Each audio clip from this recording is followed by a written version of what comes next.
প্রশ্ন আছে, সেটা হলো যে কারোর যদি ভাঙতি রোজা থাকে, কাজা রোজা থাকে, যে গত রমজানে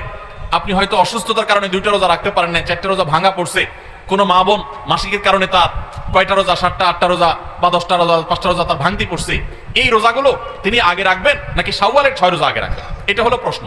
এই প্রশ্নের উত্তর হলো